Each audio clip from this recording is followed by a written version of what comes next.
verset 17, de Milet, Paul envoya chercher à Éphèse les anciens de l'Église, c'est-à-dire les leaders de l'Église. Lorsqu'ils furent arrivés vers lui, Paul leur peint un tableau de son ministère à Éphèse. Et ce tableau, nous le lisons.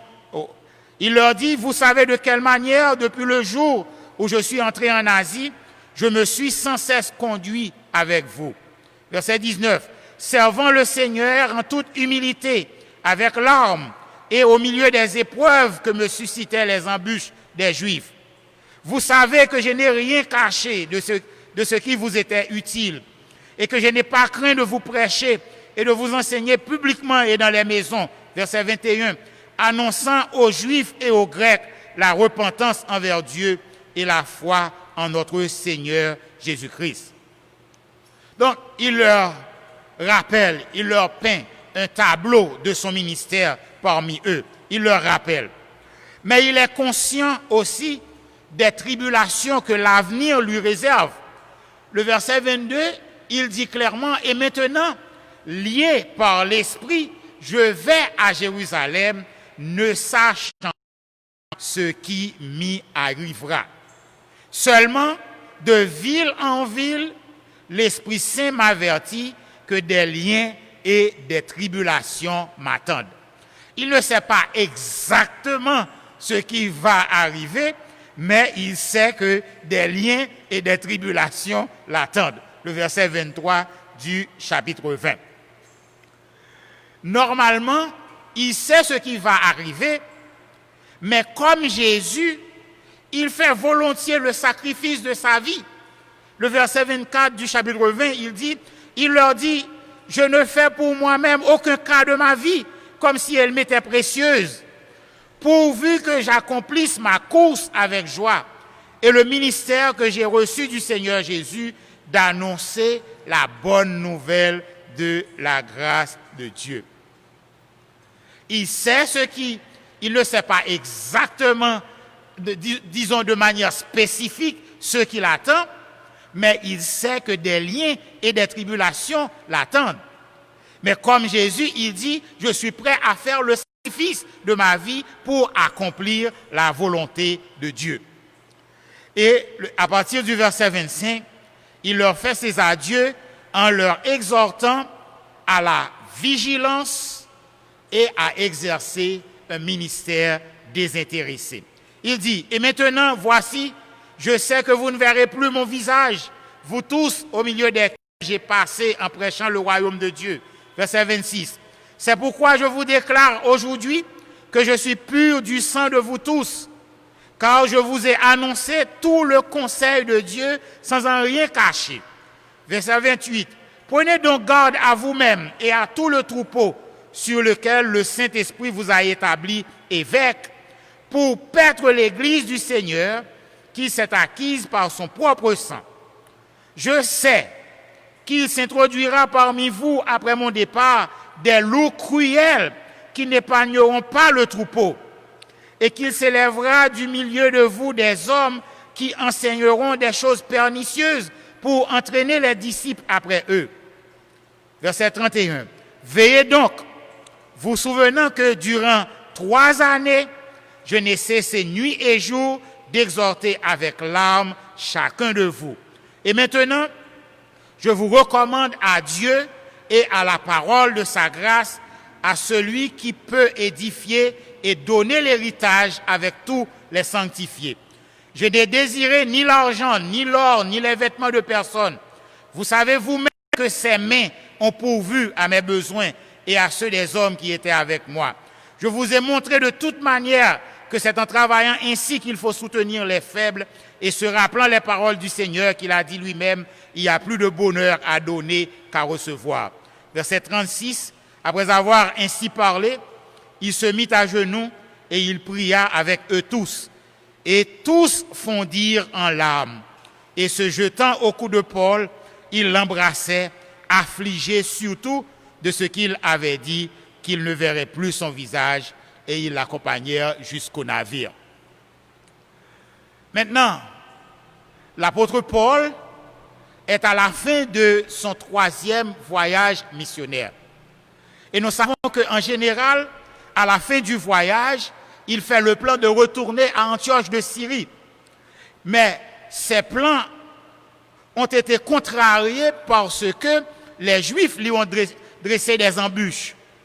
Et il a dû changer d'itinéraire. Et ce changement d'itinéraire a permis aussi la visite d'église qu'il avait déjà implantée. Et il a pu rencontrer une autre fois les leaders d'Éphèse à Milet. Mais il leur a dit clairement qu'il ne sait pas ce qui spécifiquement l'attend, mais il sait que des liens et des tribulations l'attendent à Jérusalem, mais il est prêt quand même à monter à Jérusalem. Et c'est la dernière partie du voyage, et cette dernière partie du voyage eut plusieurs étapes avant d'atteindre Jérusalem. Selon le texte à Actes chapitre 20, à Tyr, où le bâtiment devait décharger sa cargaison, les disciples avertirent Paul de ne pas monter à Jérusalem. Mais ils ne purent pas le détourner. Les croyants prièrent avec lui et lui firent leur adieu. De même, à Césarée, dans la maison de Philippe, l'évangéliste, le prophète Agabus prit la ceinture de Paul et s'en servit pour s'attacher les pieds et les mains. Et il dit, voici ce que déclare l'Esprit Saint. L'homme à qui appartient cette ceinture sera attaché de cette manière par les Juifs à Jérusalem, puis ils le livreront entre les mains des païens. Après cela, les croyants du lieu ont supplié Paul de ne pas monter à Jérusalem, mais il leur répondit, que faites-vous là? Voulez-vous me briser le cœur avec vos larmes? Paul ne se laissa nullement ébranler. Alors tous dirent que la volonté de Dieu se fasse. Actes chapitre 21, le verset 14. Et l'équipe monta à Jérusalem. Maintenant, beaucoup se posent la question, Paul avait-il raison de monter à Jérusalem après tous les avertissements? Cependant, lorsque nous comprenons ce qui se passe et nous regardons ce qui va se passer après, il faut comprendre Actes 21, verset 4, non comme une interdiction absolue d'entreprendre le voyage à Jérusalem, mais seulement comme un avertissement clair, un avertissement sans doute de ce qui attend Paul à Jérusalem. Mais Paul était prêt à risquer le tout pour le tout afin d'accomplir son vœu et de donner à toute l'Église de Dieu l'exemple d'un courage sans peur. C'est à peu près comme Jésus qui savait qu'il montait à Jérusalem pour mourir, mais il est quand même monté à Jérusalem. Comme Paul, si nous voulons réellement faire la volonté de Dieu, nous devons accepter tout ce qui vient avec la volonté de Dieu, même la souffrance. Et lorsque l'équipe arrive à Jérusalem, Paul prend contact avec les leaders de l'église de Jérusalem. Les frères le reçurent avec joie, mais ils lui conseillèrent de s'associer à 4 hommes parmi eux qui avaient fait un vœu. Alors, avec ce geste, Paul aurait donné au public la preuve qu'il n'était pas contre la loi de Moïse. Toutefois, malgré tous les efforts de Paul pour corriger le malaise, le problème éclata. Les Juifs venus de la province d'Asie, vous vous rappelez que Paul, il était à Éphèse, dans la capitale de la province d'Asie. Ces Juifs portèrent 2 fausses accusations contre Paul. Ils sont montés à Jérusalem pour la fête. Et quelles sont les accusations? Ils accusent Paul de parler mal contre le peuple juif, contre la loi de Moïse et contre le temple. C'est la première accusation. La deuxième accusation, ils accusent Paul d'avoir introduit un païen à l'intérieur du temple. Le chapitre 21, versets 27 à 29. Et lorsque nous parlons d'introduction dans l'intérieur du temple, il faut comprendre que lorsque nous parlons de l'intérieur du temple ici, nous sommes en train de parler du parvis réservé aux Juifs. Parce que normalement, le temple avait 2 parties principales, qui est le lieu saint et le lieu très saint. Seuls les sacrificateurs entraient dans le lieu saint. OK? Et le lieu très saint, une fois par année, le souverain sacrificateur y entrait le jour de l'expiation.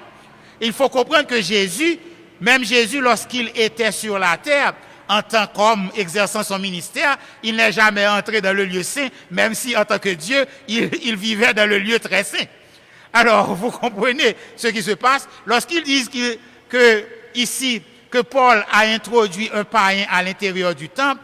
Ils veulent dire en réalité que Paul a introduit un païen dans l'espace, dans le parvis réservé aux mâles juifs.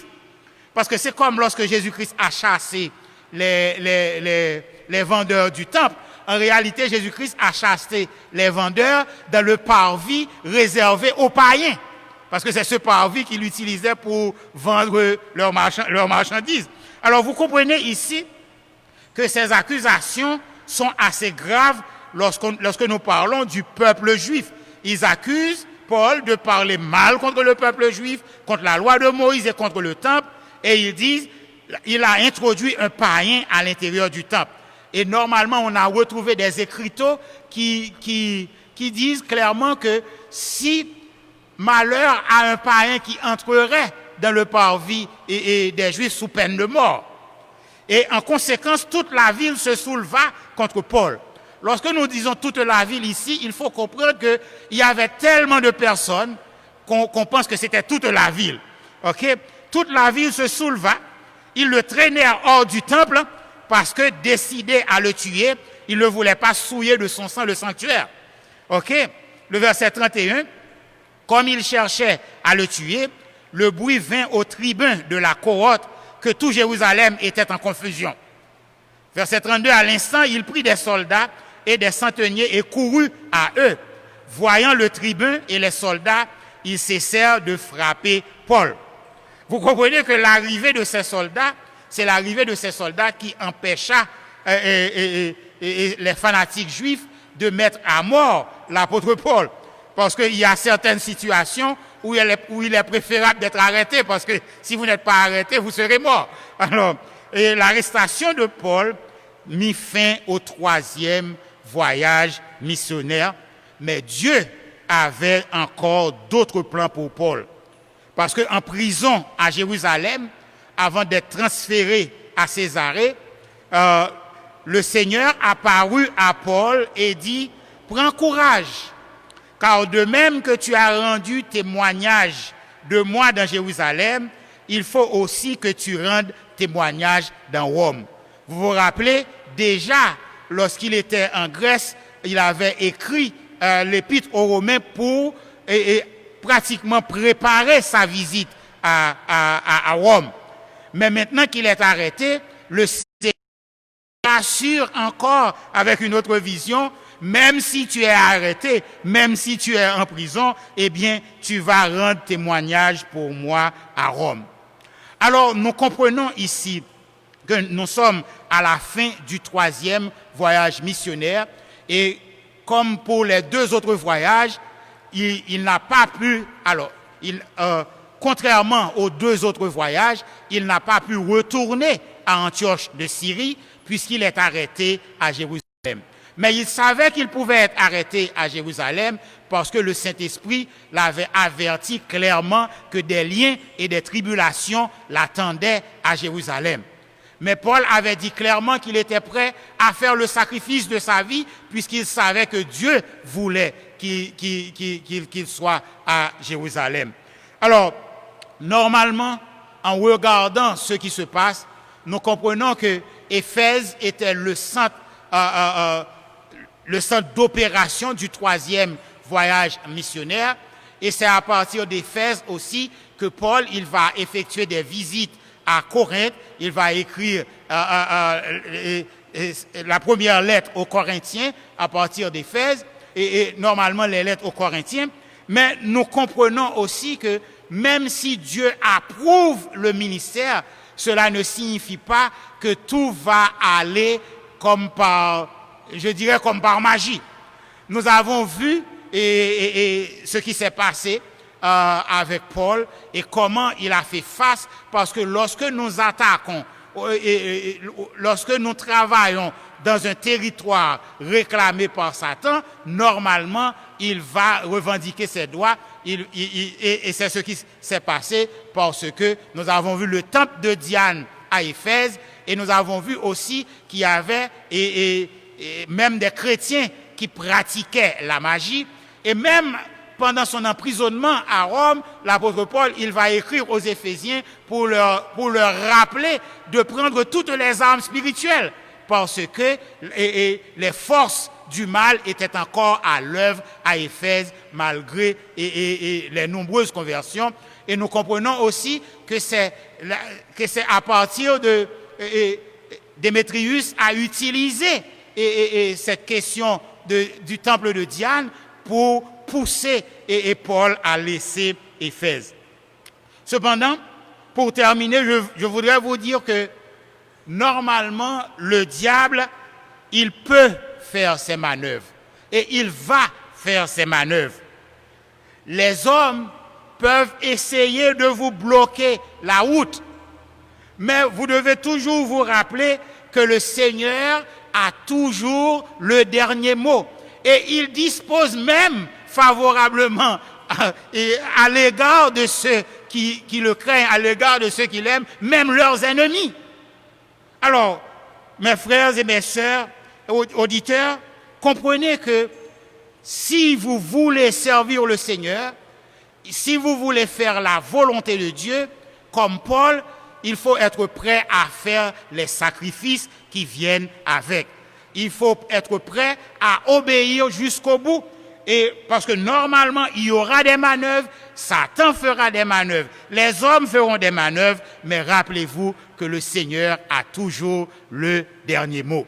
Nous avons voyagé avec Paul jusqu'à Éphèse et nous sommes sortis à Éphèse et où Paul est arrivé à Jérusalem où il est arrêté et il sera bientôt transféré à Césarée et c'est là que nous le retrouverons la prochaine fois. Que Dieu vous bénisse.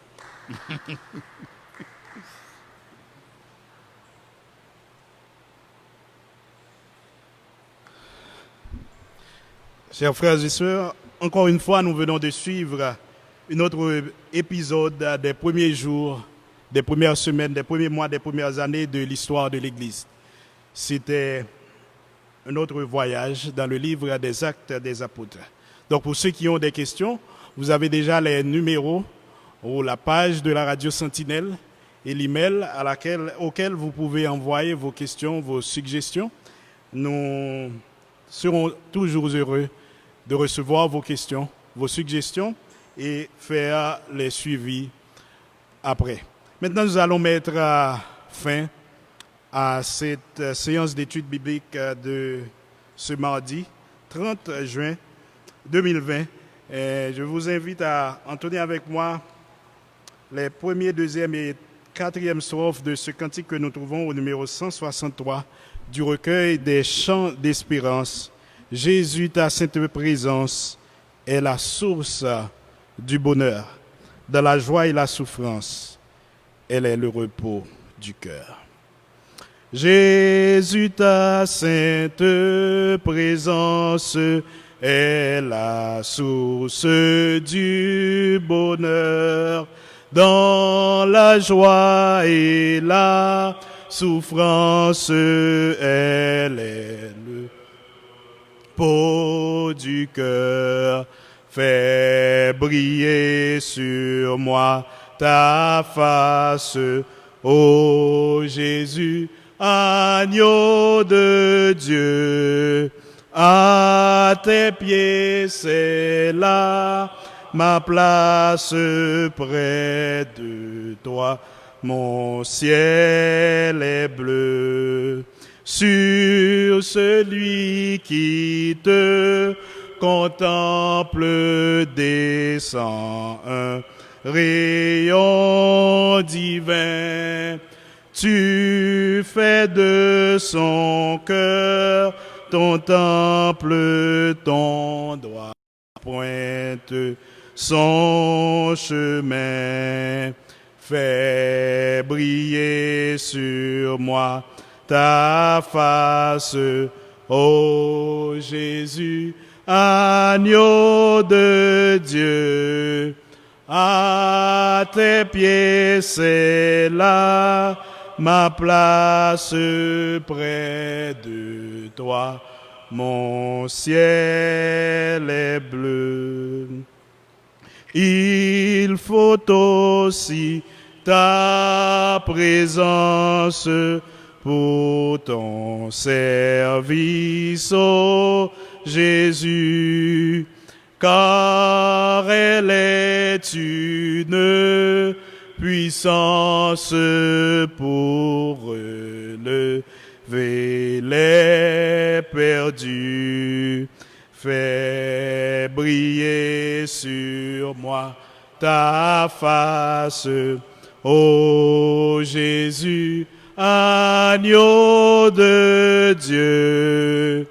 À tes pieds c'est là ma place près de toi. Mon ciel est bleu. Prions Dieu ensemble. Oui, Seigneur, à tes pieds, c'est là notre place. Car dans ta parole, nous trouvons la force, le réconfort, l'encouragement, l'instruction dont nous avons besoin. Comme il est écrit que l'Écriture, il est inspiré de toi, utile pour convaincre, pour corriger, pour instruire dans la justice. Nous te disons encore merci pour cette étude biblique qui nous éclaire, qui nous apprenne l'histoire de l'Église. Et quand nous comprenons comment ton Église a été construite, sa mission, son œuvre, nous comprenons notre responsabilité aujourd'hui. Nous comprenons l'étendue du travail, de l'œuvre que tu nous confions dans la vigne, dans ta vigne. Merci pour chacun de nous qui a été présent et pour chaque auditeur, chaque membre qui avait suivi cette étude en live, en direct depuis sur la radio Sentinelle.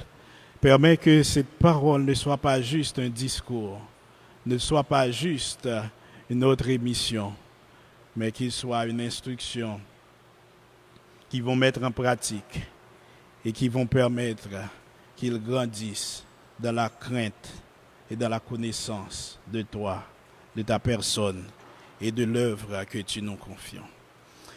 Nous allons repartir. Nous te prions de nous conduire, chacun de nous chez nous, comme tu promets d'être toujours avec nous. Nous te prions pour la situation de notre pays. Nous te prions pour cette pandémie. Et nous prions que tu étends ta main sur ce pays, que tu guérisses ce pays, que tu nous délivres de cette pandémie et que l'Église puisse retrouver ces réunions, ces activités, que chacun de nos membres puisse assister à nos services ici à l'Église. Nous te prions de bénir notre serviteur qui a présenté cette étude biblique cet après-midi. Donne-lui davantage, confie-lui davantage, afin qu'il puisse continuer à nourrir ton peuple. Au nom de Jésus, nous te prions. Amen. Amen. Nous remercions d'une manière particulière le docteur Jacques Louis, le pasteur Marc-Antoine Véty-Coquillon, qui ont assuré la direction et la prédication ou la présentation de l'étude avec nous.